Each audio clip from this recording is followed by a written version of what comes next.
George Washington, first president and father of a nation, 1732 to 1799. The year is 1789. April 30th. In New York City, on the balcony of Federal Hall, a man stands before a gathered crowd that stretches as far as the eye can see. He is 57 years old. His hair, though powdered white in the fashion of the age, conceals the red-brown beneath.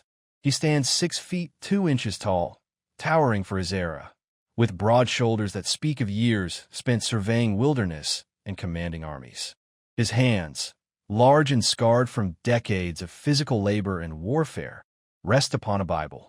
The air is electric with anticipation. Church bells ring across the city. In the harbor, ships fire their cannons in celebration. But the man on the balcony feels something other than triumph. Those who stand close enough to see his face note the gravity etched into his features, the weight visible in his gray-blue eyes. He has spent 8 years leading an army of farmers and merchants against the most powerful military force on earth. He has won that impossible war. He has watched his soldiers starve at Valley Forge, seen them bleed at Monmouth, held dying boys in his arms at Yorktown. He has retired to his beloved plantation, believing his service complete. And now, reluctantly, he has been called back. The oath is administered. He places his hand upon the Bible. The words he speaks are simple, prescribed by the Constitution ratified less than 2 years prior. But in speaking them, he transforms. No longer simply a general or a planter. He becomes the first president of the United States, a position that does not yet have definition, precedent, or even a clear understanding of its powers. When he finishes, he adds words not required by law. So help me God. Then he bends forward and kisses the Bible. The crowd erupts, but Washington's face remains solemn. He knows what others cannot yet fully grasp, that every decision he makes, every precedent he sets, will echo through generations. There is no map for what comes next, no previous president to consult, no established customs to follow. He is about to invent the American presidency, and the weight of that responsibility, on this bright spring morning, settles upon him like armor he can never remove. Birth into a changing world. He enters the world on February 22nd, 1732, according to the calendar we use today, though by the calendar of his birth, the date reads February 11th, 1731. The discrepancy matters less than the place. A plantation called Pope's Creek, on the banks of the Potomac River in Westmoreland County, Virginia. His father, Augustine Washington, is a tobacco planter of moderate wealth and ambition. His mother, Mary Ball Washington, is Augustine's second wife, a strong-willed woman whose relationship with her firstborn son will remain complicated until her death. The Virginia of George Washington's childhood is not yet the romantic South of later imagination. It is a rough frontier society where fortunes are made and lost in tobacco crops, where malaria lurks in every swamp, where the line between civilization and wilderness remains thin and contested. The great plantation houses are fewer than legend suggests. Most planters, including the Washingtons, live in modest wooden structures, fighting constantly against the elements and economic uncertainty. Young George is not born into the Virginia aristocracy. He is born into its striving middle class. Families with land and slaves, yes, but also with debts, uncertain futures, and the constant need to prove themselves worthy of respect. This distinction will shape everything that follows. When George is 11 years old, his father dies. The death shatters the family's economic security. The best lands and resources go to George's older half-brothers from Augustine's first marriage. George inherits Ferry Farm, a modest property across the Rappahannock River from Fredericksburg, and 10 slaves. It is not enough to secure a gentleman's future. There will be no education in England, as his half-brothers received. No university at all. Instead, there will be surveying chains, wilderness camps, and the slow, grinding work of making himself into something more than his inheritance suggests he should be. The education of a surveyor. At 15, George Washington becomes a surveyor. It is not his first choice. He dreams of joining the Royal Navy, but his mother forbids it, but it proves formative. He learns to read the land, to calculate distances and boundaries with mathematical precision, to sleep rough in forests where bears and hostile Indians present constant danger. The work requires physical endurance, mental discipline, and an ability to navigate between competing claims and interests. The Shenandoah Valley, where much of his surveying takes place, is raw country. German and Scots-Irish settlers are pushing into lands that the Iroquois and other tribes consider their own. Violence erupts regularly. Washington encounters this frontier reality firsthand. The burned cabins, the fresh graves, the constant tension between expansion and survival. But surveying provides something beyond practical skills. It brings him into contact with the Fairfax family, the most powerful clan in Northern Virginia. Through their patronage, young Washington begins to understand how power operates in colonial society. Connections matter. Reputation matters. Land, vast quantities of land, matters most of all.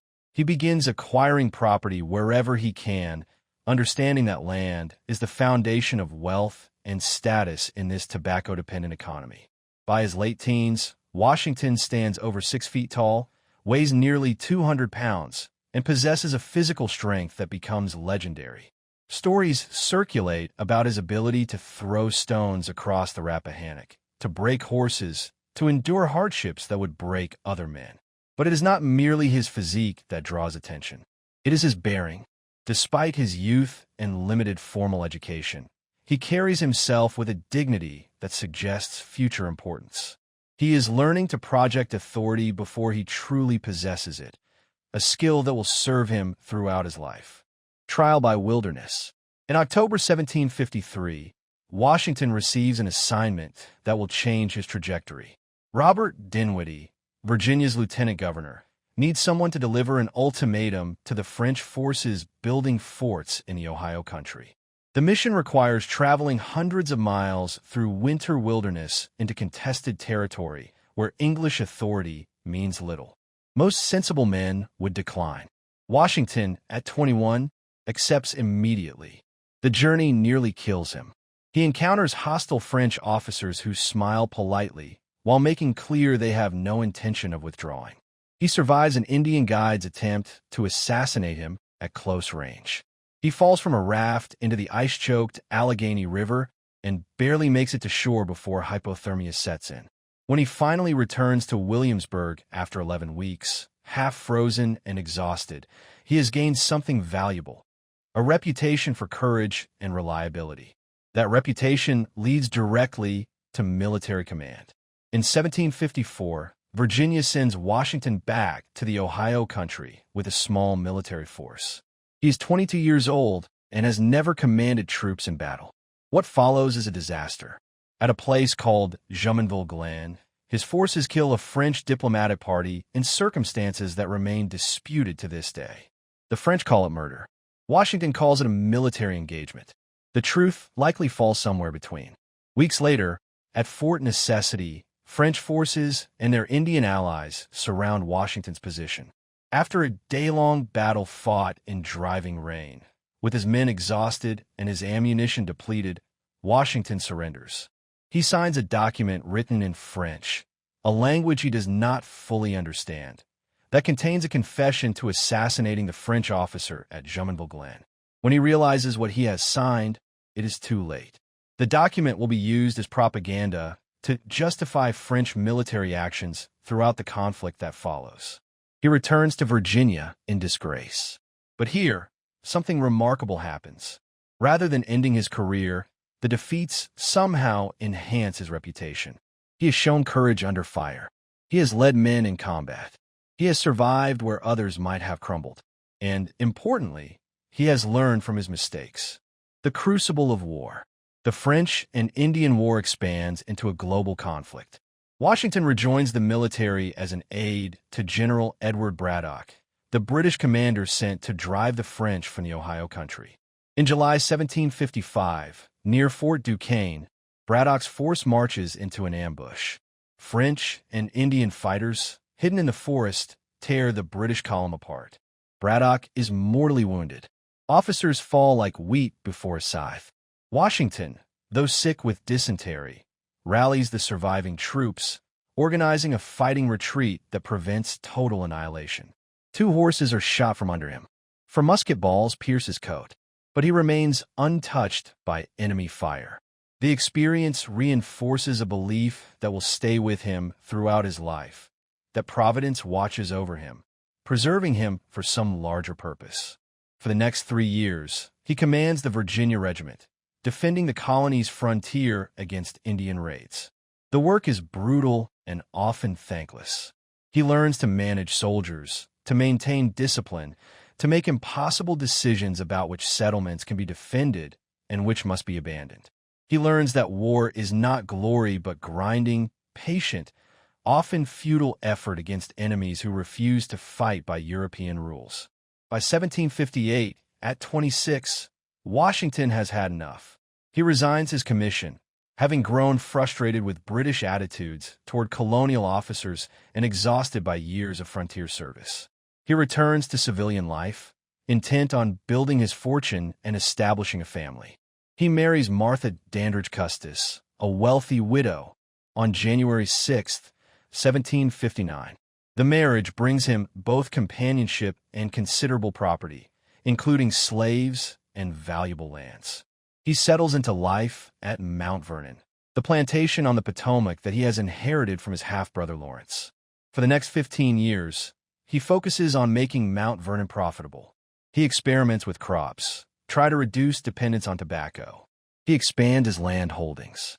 He serves in Virginia's House of Burgesses, building political connections and understanding colonial governance. To all appearances, he is content to live out his days as a prosperous Virginia planter. But beneath the surface, something is shifting. British policies after the French and Indian War, new taxes, restrictions on Western expansion, increasing assertions of parliamentary authority, create growing resentment throughout the colonies. Washington shares this resentment. His experience as a military officer has shown him how little respect Britain has for colonial soldiers. His economic interests are threatened by British trade restrictions, and his pride, always a powerful force in his character, chafes at being treated as a second-class subject of the crown. The unanimous choice. June 1775. In Philadelphia, the Second Continental Congress grapples with an impossible situation. Massachusetts militiamen and British regulars have already exchanged fire at Lexington and Concord. Boston is under siege. The colonies are sliding toward open rebellion, yet most delegates still hope for reconciliation with Britain. They need someone to command the gathering Continental Army, someone with military experience, political acumen, and the ability to unite 13 fractious colonies. George Washington attends the Congress in his old Virginia militia uniform. The gesture is not accidental. Among the delegates, he alone has significant military command experience. He is a Southerner, which balances the New England origin of the current crisis. He is wealthy enough to be considered responsible, yet not so aristocratic as to seem threatening to Republican ideals. And crucially, he carries himself with a gravitas that suggests competence and reliability. On June 15th, he is unanimously elected Commander-in-Chief of the Continental Army. His acceptance speech reveals his understanding of the magnitude of what lies ahead. He refuses to accept a salary, asking only that his expenses be reimbursed. He expresses doubt about his qualifications for such responsibility. But he accepts, because to refuse would be to abandon the cause at its most critical moment. When he arrives at Cambridge to take command of the forces besieging Boston, he finds not an army but a mob.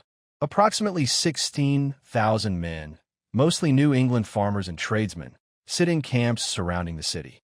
They lack uniforms, discipline, training, and often weapons. Officers are elected by their men and command little respect. Sanitation is primitive. Organization is nearly non-existent. Many enlistments will expire at year's end, meaning the entire force could simply dissolve and go home. Washington sets to work transforming this rabble into something approximating a military force. He establishes chains of command, enforces discipline, demands accountability from officers. He pushes Congress for proper equipment and supplies, a frustrating, ongoing struggle that will last throughout the war. Most importantly, he begins to understand that this will not be a short conflict. Britain's advantages in troops, equipment, and naval power are overwhelming. The Continental Army cannot win through conventional battlefield victories. It must survive, adapt, and wait for British will to break. The long defeat. The war's early years are a catalog of disasters barely survived. After the British evacuate Boston in March 1776, Washington moves his forces to defend New York City. In August, British forces land on Long Island with overwhelming strength. Washington's defensive positions are outflanked, his forces routed. Only a nighttime evacuation across the East River, aided by fog and the skill of Massachusetts fishermen, saves the army from complete destruction. Through the fall of 1776, British forces push Washington's army across New Jersey in a fighting retreat. Men desert by the hundreds. Enlistments expire. Supplies run out. By December, Washington commands fewer than 3,000 effective troops, and most of those are set to go home when the year ends. The revolution appears finished. On Christmas night, 1776, in a desperate gamble, Washington leads his forces across the ice-choked Delaware River. The operation nearly fails. Several boats do not make it across, eliminating nearly a third of his attack force. But before dawn on December 26th, the remaining troops fall upon the Hessian garrison at Trenton. The surprise is complete. The victory is decisive. A week later, Washington strikes again at Princeton, routing British forces and capturing valuable supplies.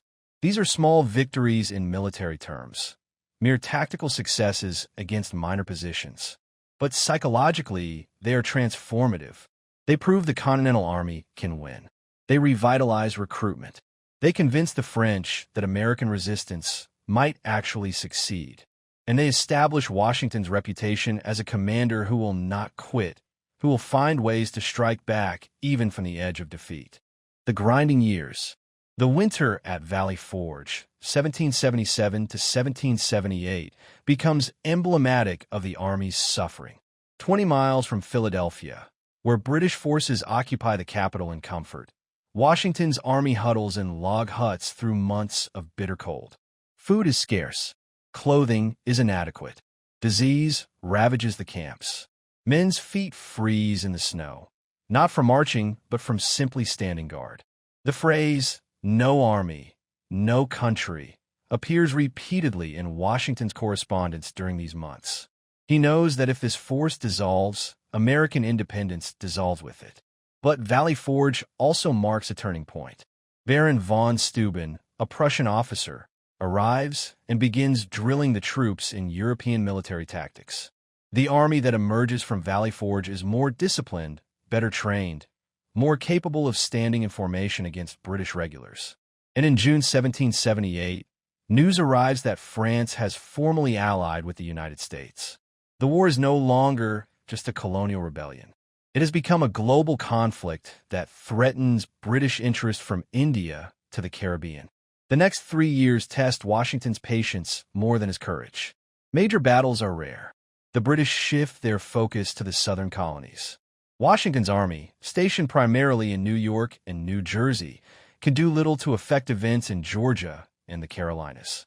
He must hold his force together, maintaining discipline, preventing mutinies, begging Congress and the states for supplies and pay, while watching the war's momentum shift southward. His correspondence from these years reveals growing frustration. The states, jealous of their sovereignty, refuse to provide adequate support. Congress, perpetually broke, cannot pay the soldiers or supply the army properly. Officers threaten to resign. Enlisted men threaten mutiny. And through it all, Washington must project confidence, must maintain the appearance of an army, even when that army is more aspiration than reality. Yorktown. In the summer of 1781, opportunity finally arrives. British General Cornwallis, after campaigning through the Carolinas, establishes his army at Yorktown, Virginia, on a peninsula between the York and James rivers.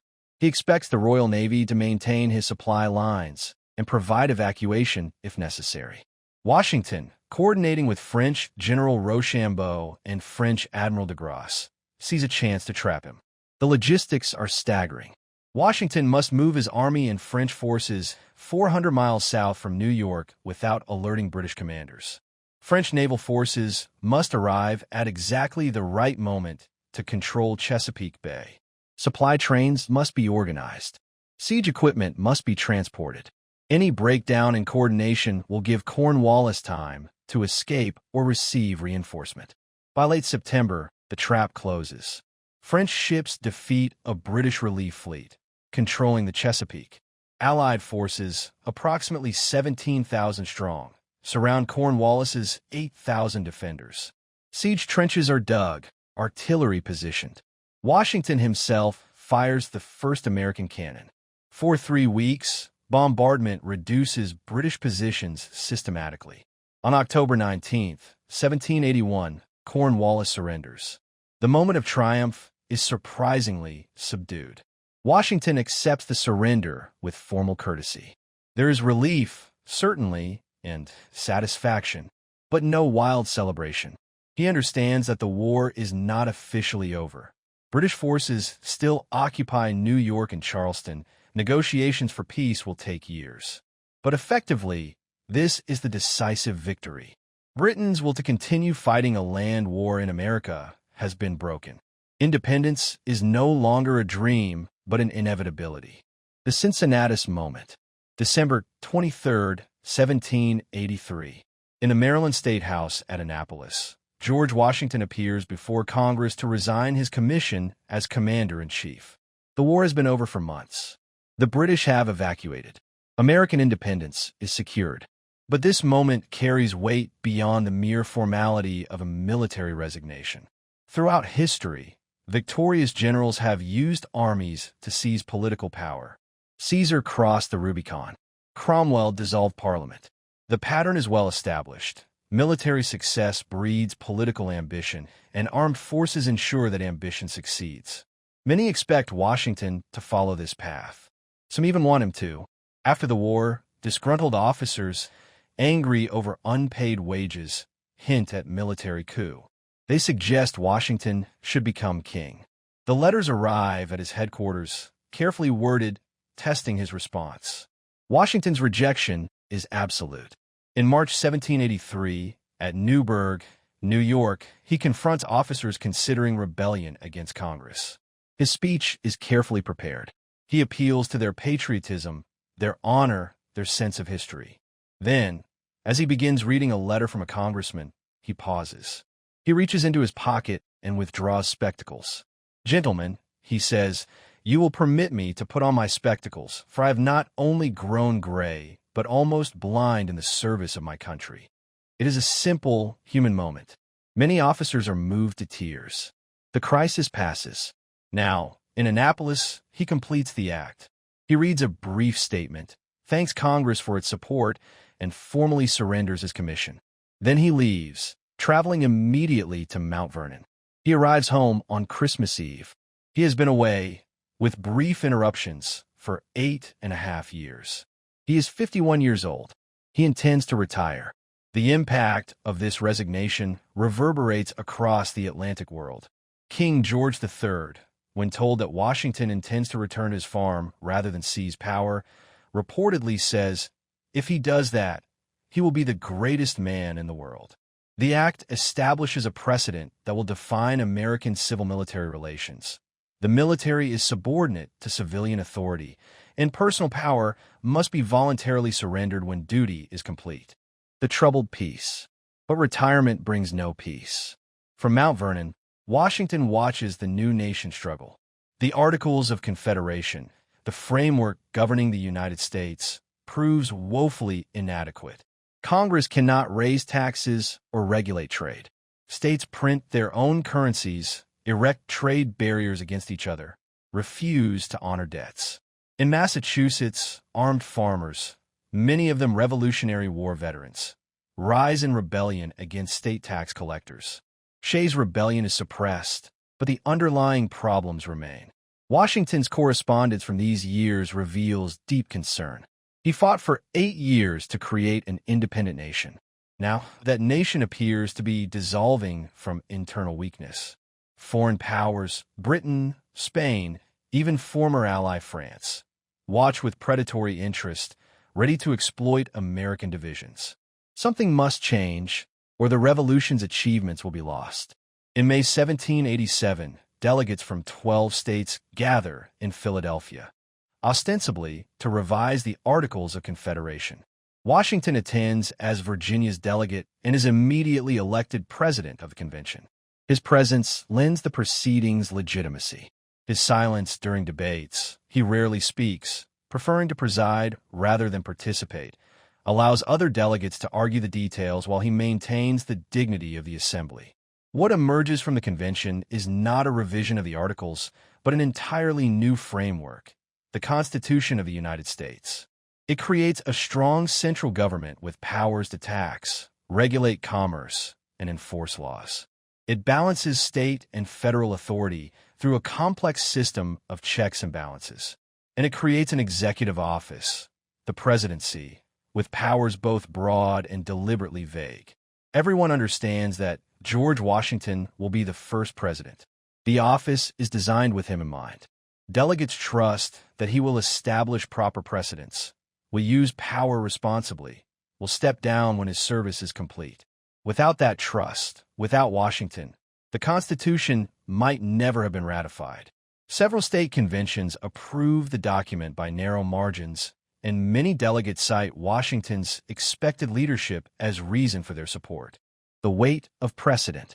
April 30th, 1789. The inauguration. The oath.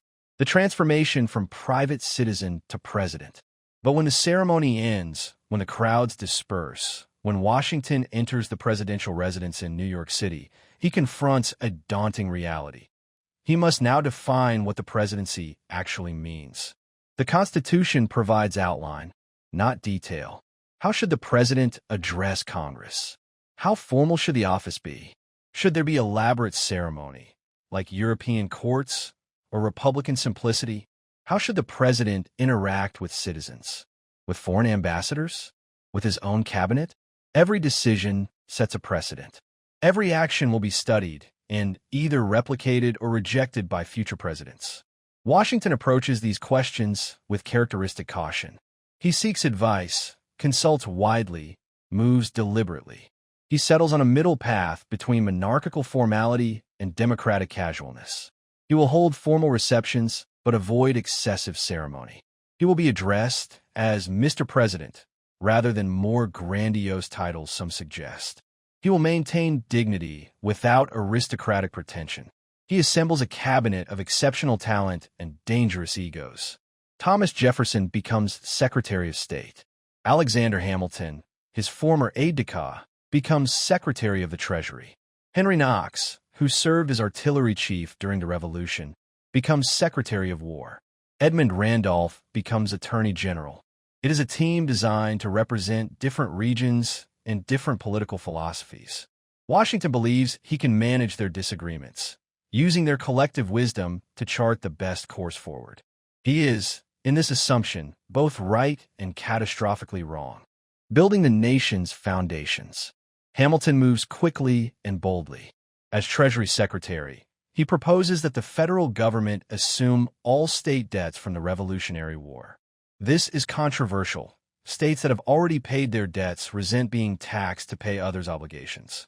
But Hamilton argues that assumption will establish federal credit, create a bond market, and demonstrate that the United States honors its commitments. After intense negotiation, including a famous dinner where Jefferson and Madison agree to support assumption in exchange for placing the national capital on the Potomac, the plan passes. Hamilton follows with proposals for a national bank, federal excise taxes, and tariffs to support domestic manufacturing. Each proposal sparks fierce debate. Jefferson and his allies argue that Hamilton's vision creates dangerous centralization of power, favors commercial interests over agricultural ones, and violates the Constitution's limits on federal authority. Hamilton counters that a strong, financially stable central government is essential for national survival in a dangerous world. Washington, listening to both sides, generally supports Hamilton's programs. not because he particularly loves banks or excise taxes, but because he believes national strength requires financial credibility and economic development. The nation must pay its debts, maintain its credit, and create conditions for prosperity. His support proves decisive. Congress, closely divided on these issues, follows the president's lead more often than not. But the political cost is significant. The debates over Hamilton's policies begin to crystallize into organized factions. Jefferson and Madison build a political network, eventually called Democratic Republicans, opposing Hamilton's monarchical tendencies. Hamilton and his allies, later known as Federalists, advocate for energetic central government and close ties with Britain. Washington, who views political parties as dangerous to national unity, finds himself increasingly associated with the Federalist faction simply because he supports their policies. Foreign affairs and domestic fury. In 1793, France executes King Louis XVI and declares war on Britain and other European powers. The news electrifies America. Many Americans, remembering French assistance during the Revolution, want to support France. Jefferson and his allies see the French Revolution as extending the republican principles America established. But Hamilton and the Federalists, horrified by revolutionary violence and fearful of war with Britain, counsel neutrality. Washington issues a neutrality proclamation, declaring that the United States will remain impartial in European conflicts. The decision is strategically sound. America is militarily weak, economically fragile, and cannot afford war with any major power. But it is politically divisive. Critics accuse Washington of abandoning America's ally and betraying revolutionary principles. Democratic-Republican newspapers, which have proliferated in recent years, attack the president with a viciousness that shocks him. He had expected respect, deference, recognition of his service and sacrifice. Instead, he reads accusations that he is a wannabe monarch, a tool of British interests, even, incredibly, a corrupt embezzler of public funds. The attacks wound him deeply. He, who refused a salary during the Revolution, who has always prized his reputation above all else, must endure public character assassination from fellow Americans. The partisan divide deepens. The Whiskey Rebellion of 1794 further polarizes the nation. Western Pennsylvania farmers, angered by Hamilton's excise tax on whiskey, organize armed resistance against federal tax collectors. Washington, seeing the rebellion as a direct challenge to federal authority, calls out militia forces and leads them personally into western Pennsylvania. The rebellion collapses without major violence, but the episode reinforces partisan narratives. To Federalists, it proves that strong government is necessary to maintain order. To Democratic Republicans, it demonstrates federal overreach and military intimidation of citizens. The Jay Treaty Crisis. In 1794, Washington sends Chief Justice John Jay to Britain to negotiate outstanding issues between the two nations. British forces still occupy western forts on American soil. British warships stop American vessels and impress American sailors into the Royal Navy. American merchants want compensation for seized cargoes. Tensions are rising toward potential war. Jay returns with a treaty that addresses some issues but concedes on others. Britain agrees to evacuate the western forts but offers little on impressment or merchant compensation. The treaty grants Britain most favored nation trading status while restricting American trade with British colonies. When the treaty's terms become public, reaction is explosive. Democratic Republicans denounce it as a surrender to British interests. Mobs burn Jay in effigy. Hamilton is stoned by a crowd in New York when he tries to defend the treaty publicly. Washington receives the most venomous criticism of his entire presidency. He is accused of betraying the nation, of preferring British monarchy to American republicanism, of dishonoring the Revolutionary War sacrifices. Washington, after long deliberation, submits the treaty to the Senate. He does not love it. He sees its weaknesses clearly, but he believes it accomplishes the essential goal, avoiding war with Britain while American power grows. The Senate, by the barest constitutional majority, approves the treaty. The House, controlled by Democratic Republicans, initially refuses to appropriate funds for implementation but eventually yields when Washington firmly asserts executive authority in foreign affairs. The Jay Treaty crisis marks the low point of Washington's presidency. The reverence that once surrounded him has eroded. Partisan conflict has destroyed the unity he prized. He is tired, hurt, eager to return to Mount Vernon. By 1796, he has definitively decided not to seek a third term. The Farewell. September 19, 1796. Washington's farewell address appears in Philadelphia's American Daily Advertiser. It is not delivered as a speech, but published as a letter to the American people. Much of it is written by Hamilton, though Washington heavily edits and contributes his own thoughts. The document is both reflection and warning. He explains his decision to retire, noting that the presidency was never meant to be a lifetime position. He warns against the dangers of excessive partisanship, of geographical divisions between North and South, of permanent foreign alliances that might entangle America in European wars. He advocates for national unity, for subordination of regional interests to the common good, for vigilance against threats to constitutional government. The address does not immediately become the sacred text it later represents. Democratic Republicans view it as a Federalist political document. But over time, its warnings resonate. Washington's fear of partisan division, his insistence that the Constitution must be respected even by those who disagree with specific policies, his vision of American independence from European power struggles. These become foundational principles of American political culture. On March 4, 1797, he attends John Adams's inauguration as second president. Then he departs immediately from Mount Vernon. After 8 years as president, after decades of public service, he is finally, truly going home. He is 65 years old. His health, never robust in recent years, is declining.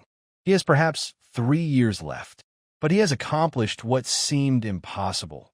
He has established the American presidency as an office of limited power, guided by law, and peacefully transferred to a successor. In doing so, he has given the Republic its best chance of survival. Mount Vernon's call. He returns to Mount Vernon with relief that borders on joy. The presidency has aged him. His correspondence with friends reveals not triumph, but exhaustion, not satisfaction, but weariness at partisan attacks and endless responsibilities. He wants only to manage his farms, ride his lands, enjoy his family, and fade from public memory into private peace. Mount Vernon requires attention. 8 years of absence, even with overseers managing daily operations, has taken its toll. Fields need rotation. Buildings need repair. The distillery he has established needs oversight. He throws himself into agricultural work with the same methodical intensity he once applied to military and political challenges. His daily routine involves rising before dawn, riding across his 5 farms to inspect operations, returning for breakfast, managing correspondence, and then more riding until evening. But the world will not let him rest completely. He remains the most famous man in America, possibly in the Western world. Visitors arrive constantly at Mount Vernon. Dignitaries, old soldiers, politicians seeking advice, admirers simply wanting to meet the great man. Washington receives them with courtesy, but increasing fatigue. He never turns anyone away, but the constant interruptions prevent the true retirement he craves. Political events continue to demand his attention. Relations with France deteriorate. The French government, angered by the Jay Treaty and believing America has abandoned its revolutionary ally, begins seizing American ships. By 1798, an undeclared naval war, the Quasi-War, is underway. President Adams asks Washington to resume command of the army in case of French invasion. Washington, now 66 years old and in declining health, reluctantly agrees. He never actually takes the field. The crisis passes without full-scale war. But the request demonstrates that even in retirement, he remains the symbol of national unity and strength. The final December. December 1799. Winter settles over Mount Vernon. Washington, despite his age and recent illness, continues his daily routine. On December 12th, he rides out to inspect his farms. The weather is poor: snow, sleet, cold rain. He stays out for hours, returning to Mount Vernon soaked and chilled. He does not change clothes immediately, not wanting to keep dinner waiting. It is a small decision, the kind of minor discomfort a strong man might brush off. By the next morning, he is ill. His throat is painfully sore. Breathing becomes difficult. His personal physician, Dr. James Craik, who has known Washington since the French and Indian War, is summoned. 2 other physicians arrive. They apply the standard treatments of the era: bloodletting, blistering, purges. They remove nearly half his blood over the course of the day, believing this will restore balance to his system. It does not. It weakens him catastrophically. Throughout December 14th, Washington's condition worsens. His throat swells. Breathing becomes increasingly laborious. He remains conscious, aware that he is dying. He faces death as he faced everything else, with stoic dignity. He instructs his secretary about his will. He apologizes to the doctors for the trouble he is causing them. To Martha, his wife of 40 years, he speaks with tenderness and practical concern about funeral arrangements. As evening approaches, he asks that no one try to revive him if he stops breathing. He does not want a heroic death. He has had enough of heroism. As darkness settles over Mount Vernon, as the first hours of December 15th begin, George Washington dies. He is 67 years old. The news spreads slowly at first, then with gathering speed. By late December, the nation knows. Congress, despite partisan divisions that would have appalled Washington, unites in mourning. Representative Henry Lee, Washington's old comrade in arms, delivers the most famous eulogy: first in war, first in peace, and first in the hearts of his countrymen. Mock funerals are held in cities across the nation and in European capitals. Napoleon Bonaparte orders 10 days of mourning in France, honoring a fellow revolutionary despite current political tensions. Martha Washington never fully recovers from his death. She survives him by less than 3 years, dying in May 1802. They are buried together at Mount Vernon, in a tomb overlooking the Potomac, as Washington specified in his will. The immediate canonization. In the years immediately following Washington's death, something remarkable occurs. The man becomes myth. His flaws are forgotten or recast as virtues. His mistakes are erased from popular memory. His very real human complexity, the ambition, the touchiness about honor, the ruthless streak that served him well in war, disappears beneath layers of hagiography. The Parson Weems biography, published in 1800 and wildly successful, invents whole episodes. The cherry tree story, I cannot tell a lie, never happened. The prayer at Valley Forge, portrayed in countless paintings, is likely apocryphal. The throwing of the silver dollar across the Potomac is physically impossible.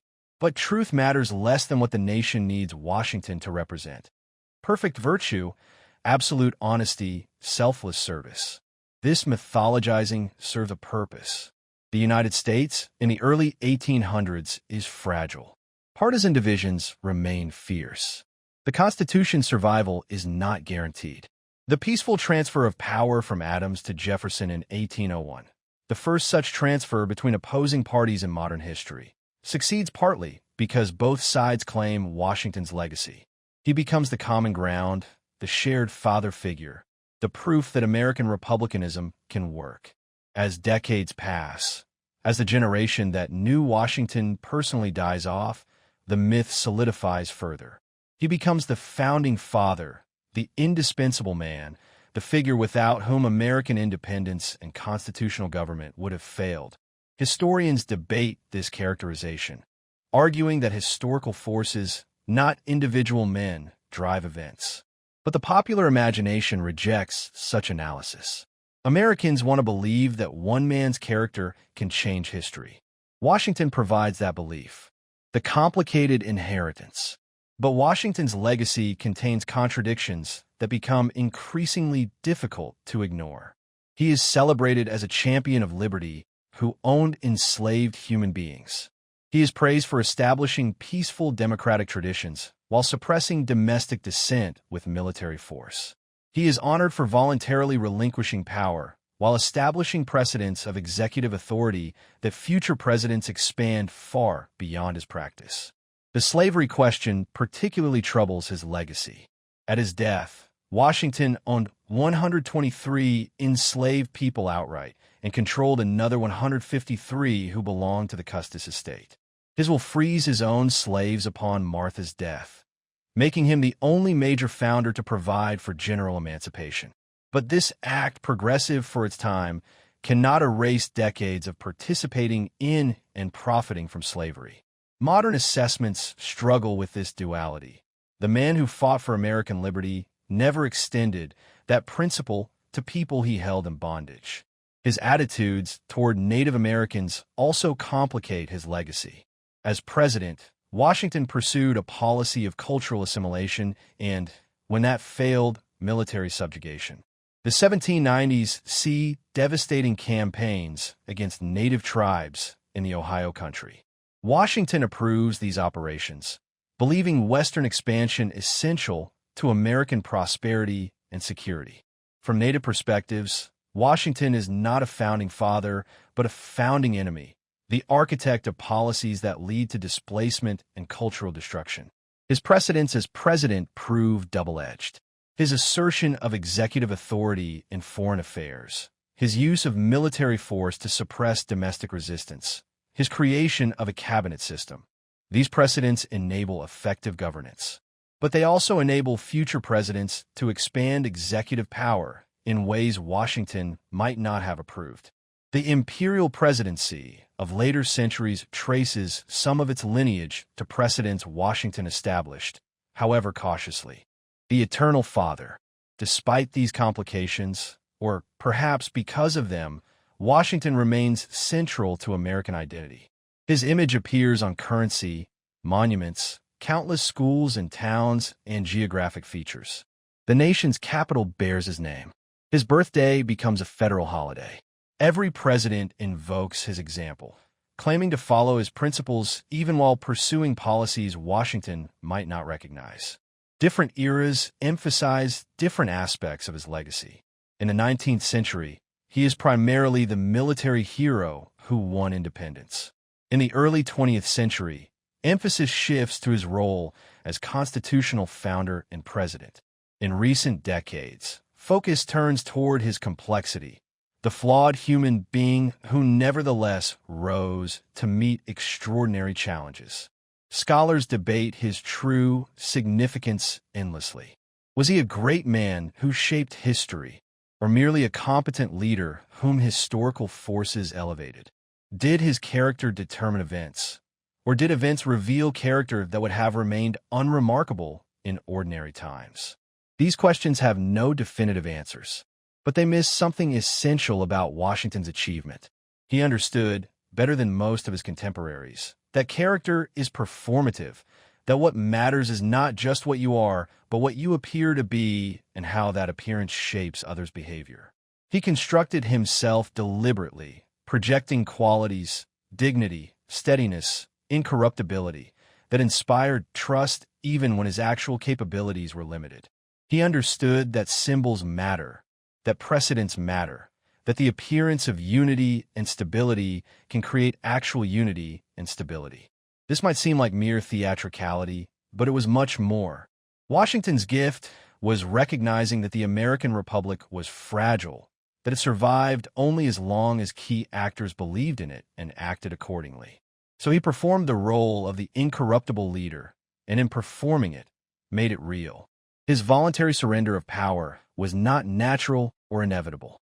It was a deliberate choice to establish a precedent that would bind future leaders. And remarkably, that precedent held. What he accomplished, by any reasonable measure, George Washington's achievements are extraordinary. He commanded Continental forces through 8 years of desperate warfare against the world's premier military power and won. He presided over the Constitutional Convention and used his prestige to secure ratification. He served 8 years as president, establishing precedents that define the office to this day. And crucially, He surrendered power twice, after the Revolution and after his presidency, when he could plausibly have kept it. The military achievement alone is remarkable.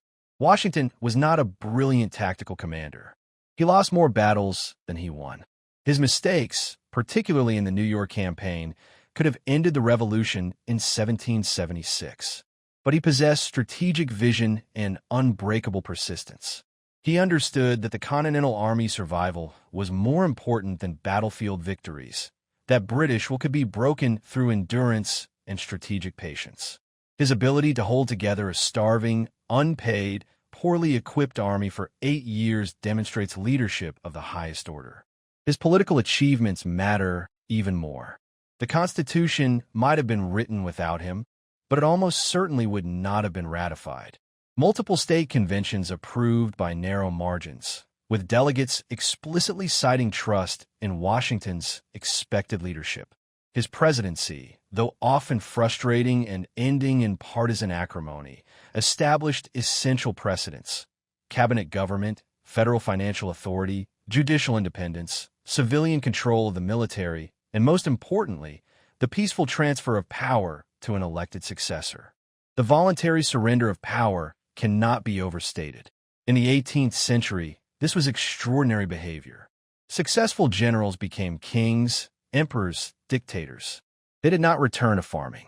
Washington's choice to do so, twice, established a precedent that has survived, with one brief horrific exception, for nearly 2.5 centuries. Every American president who has peacefully left office traces that tradition back to Washington's example. What he failed to do, but achievement must be weighed against failure. Washington could have used his enormous prestige to push for slavery's gradual abolition. He did not. He freed his own slaves only upon his death, and even that freedom was structured to occur after Martha's death, a provision that Martha, fearing for her own safety from enslaved people who might benefit from her death, effectively overrode by freeing them early. He never publicly advocated for emancipation. He never challenged the constitutional compromises that protected slavery. His silence on the greatest moral issue of his age remains damning. His policies toward Native Americans, while typical for his era, initiated displacement and cultural destruction that continued for a century. He pursued westward expansion aggressively, understanding that American prosperity depended on access to Western lands. That this required dispossessing existing inhabitants troubled him little. His vision of America had no real place for Native peoples as equal participants.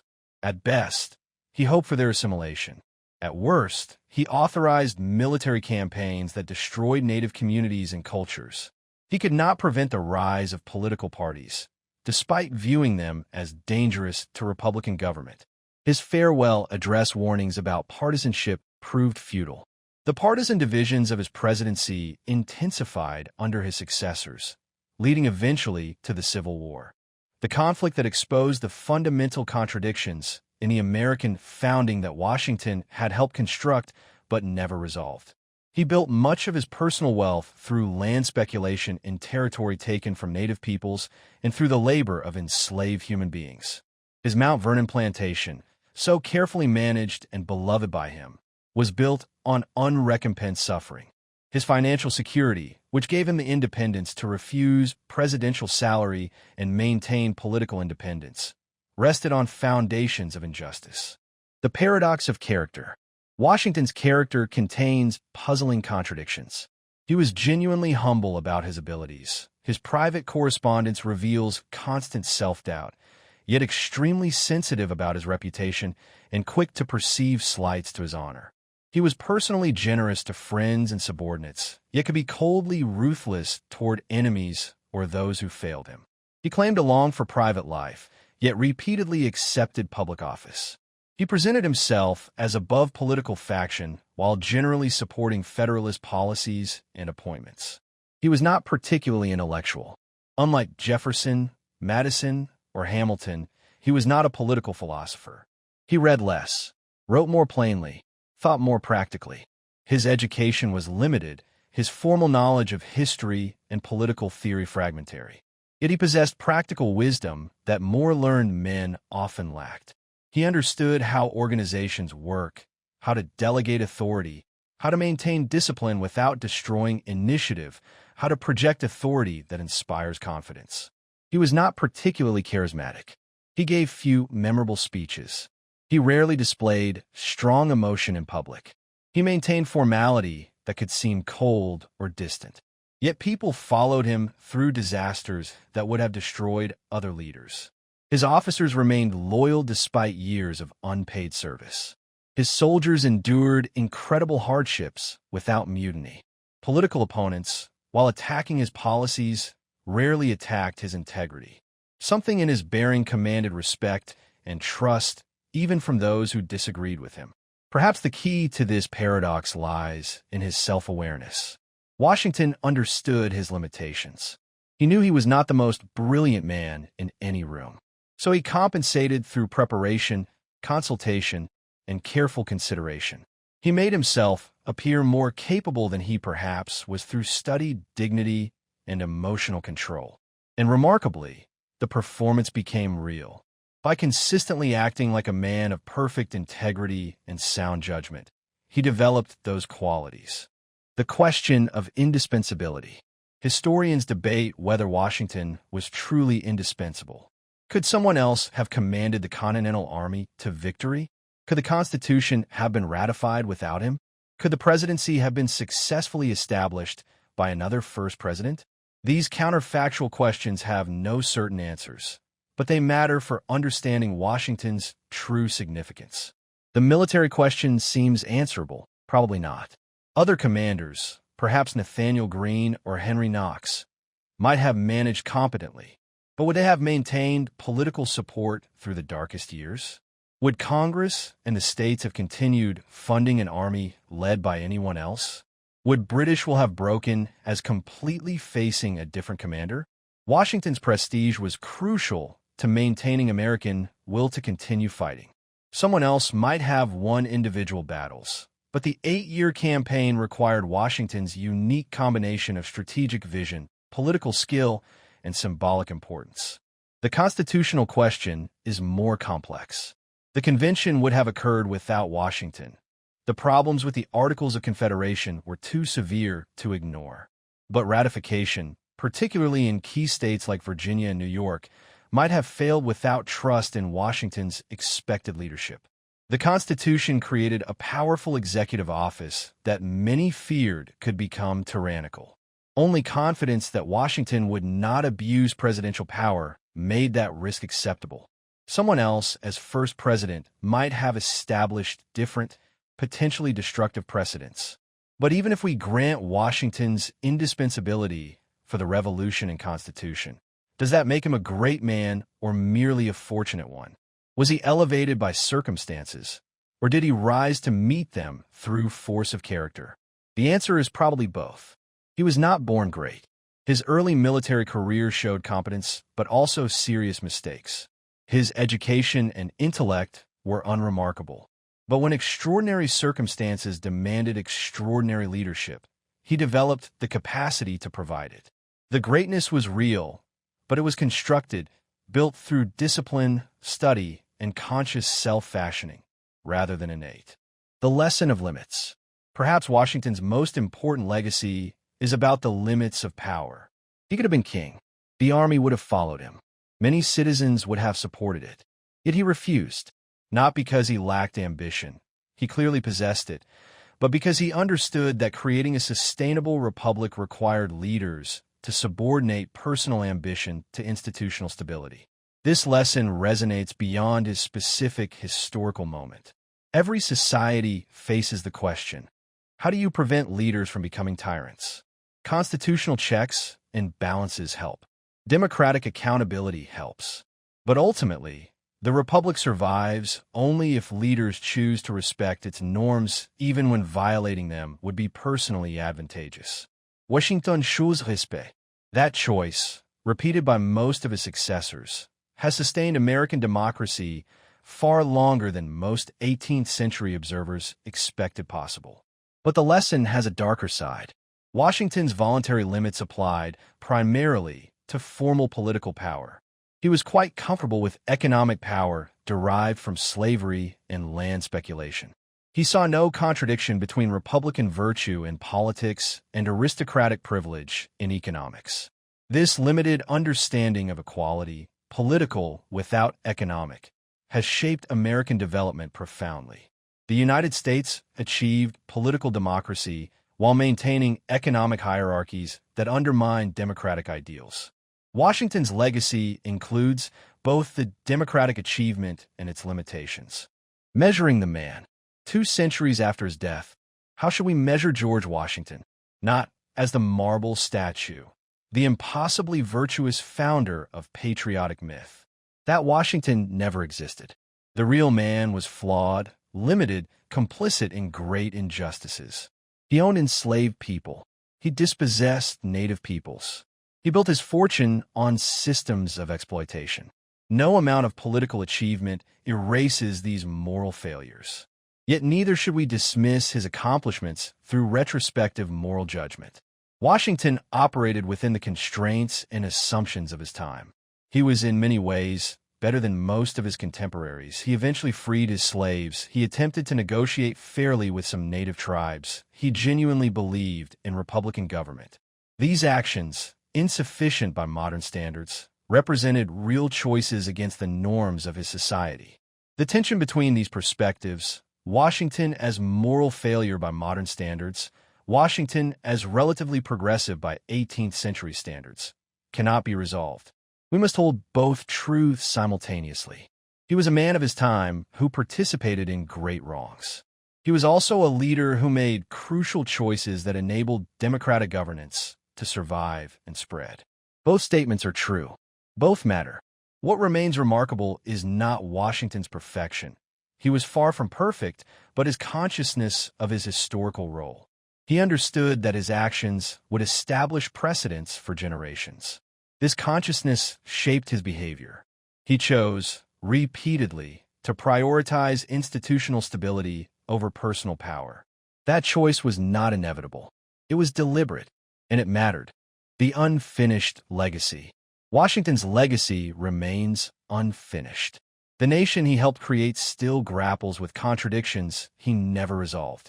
How can we reconcile liberty with equality? How do we balance federal power with state autonomy? How do we honor rights while maintaining order? These questions, debated in Washington's time, remain contested today. The institutions he helped establish have evolved far beyond anything he imagined. The presidency, which he kept deliberately constrained, has grown into an office of immense power. The federal government, which he helped create as a limited entity, regulates vast swaths of American life. The nation, which in his time extended only to the Mississippi River, spans a continent and projects power globally. Whether he would approve of these developments is unknowable and ultimately irrelevant. History does not wait for founders' approval. What persists is the framework he helped establish: constitutional government, civilian control of military, peaceful transfer of power, federal system balancing national and state authority. These principles, tested repeatedly, have survived. They have been bent, stretched, sometimes nearly broken, but the core framework endures. That is Washington's gift. Not perfect institutions, but durable ones. Not solutions to every problem, but structures resilient enough to adapt to challenges he could not have imagined. The final accounting. If George Washington returned today and examined the nation he helped create, what would he think? He would likely find much shocking. The scale, the diversity, the technology, the social changes. The America of the 21st century bears little resemblance to the agrarian republic of his time. The population alone, over 330 million people compared to fewer than 4 million in his era, would stagger him. But beneath the surface changes, he might recognize something essential. The Constitution still governs. Presidents still take the oath he first recited. Congress still debates. Courts still adjudicate. The military remains under civilian control. Power still transfers peacefully between elected leaders. The Republic survives. That survival, improbable in 1789, represents his most lasting achievement. He would also confront the ongoing consequences of his failures. Racial inequality, rooted in the slavery he participated in, remains a defining American challenge. The displacement of native peoples, which his policies advanced, leaves scars across the national landscape. Economic inequality, which he did not see as problematic, shapes American life profoundly. These problems trace directly to choices made in his era, choices he endorsed or accepted. The full measure of Washington's life, then, is mixed. Extraordinary achievement coexisting with profound moral failure. Crucial service alongside comfortable complicity with injustice. Genuine humility mixed with aristocratic privilege. Vision for the future combined with blindness to his own contradictions. He was neither saint nor monster, neither hero nor villain. He was a human being who faced extraordinary challenges and met some while failing others. The final word. On that December night in 1799, as breath left George Washington's body for the last time, what might he have thought? We cannot know, but we can imagine. Perhaps he felt satisfaction at having served as best he could. Perhaps regret for opportunities missed or mistakes made. Perhaps simply relief that the long burden of public service finally ended. What he could not have known was how completely his choices would shape the centuries that followed. The precedents he set, voluntary surrender of power, presidential dignity without monarchy, respect for constitutional limits, became foundational to American governance. His failures on slavery, on native rights, on economic inequality, cast equally long shadows. He was ultimately a man who understood the weight of history and chose to bear it. Not perfectly, not without cost, but with sufficient wisdom and restraint to give an improbable experiment in Republican government its best chance of success. The experiment continues, still unfinished, still flawed, still striving toward ideals its founders proclaimed, but imperfectly practiced. Perhaps that is the truest measure of George Washington. Not that he created perfection, but that he created space for future generations to continue the work. The republic he helped establish remains, 2.25 centuries later, still struggling with the same fundamental questions: how to balance liberty and order, freedom and equality, individual rights and collective good. He did not answer these questions definitively, but he built a framework strong enough to contain the ongoing debate. In the end, perhaps that is enough. Not heroic perfection, not moral clarity, but sufficient wisdom and sufficient restraint to launch a fragile experiment that, against all odds, survived. The man was flawed. The achievement was real. Both truths endure. And so George Washington remains. First in war, first in peace, and forever first in the complex, contradictory, unfinished story of the American experiment. Neither saint nor demon, neither perfect nor villainous. Simply a man who, when history called, answered, and in answering, changed the world.